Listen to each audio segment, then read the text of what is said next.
அஸ்ஸலாமு அலைக்கும். SSC pet shop வந்து நான் உங்களை இப்போ நண்பர்களே நம்ம பார்த்தீங்கன்னா மாட்டு பண்ணை மாதிரி வைக்கலாம் அப்படின்னு சொல்லிட்டு ஒரு ஐடியா பண்ணிட்டு ஃபஸ்ட்டு தடவை என்ன பண்ணோம், சூப்பர் நேப்பியர் வாங்கிட்டு வந்து நட்டு வச்சாங்க. நட்டு வச்சு முதல் நாள் ஓகே ஒரு வேளை முடிஞ்சிருச்சு, புல் ரெடி பண்ணிடலாம் அப்படின்னு சொல்லிட்டு வச்சுட்டு மறுநாள் காலையில் எழுந்திரிச்சு பார்த்தா ஃபுல்லாக தண்ணி ஏறிடுச்சுங்க. இந்த வாய்க்கால் வழியாக தண்ணி வந்துருச்சு இடத்துக்கு. அந்த செவரு தெரியுது பாருங்க, அது கேப்பில் வந்து பார்த்திங்கன்னா வாய்க்கால் போயிட்டுருக்கு.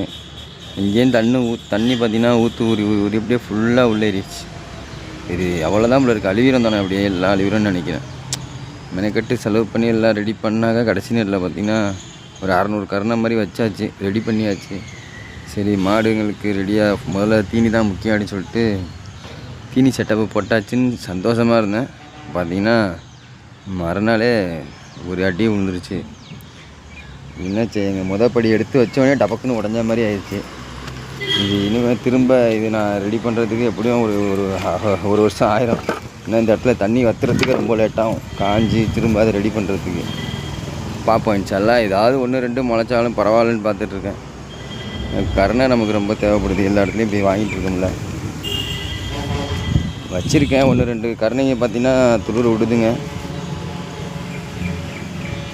எல்லாம் பாத்தி கட்டி ரெடி பண்ணி வச்சது தான். பார்த்தீங்கன்னாக்கா எல்லாம் புல்டோஸ் ரூட்டெல்லாம் க்ளீன் பண்ணி பக்காவாக ரெடி பண்ணி எல்லாம் பண்ணி கருணை வச்சு மறுநாளே பார்த்திங்கன்னா தண்ணி ஏறி போச்சு. ஒன்றுமே பண்ண முடியல.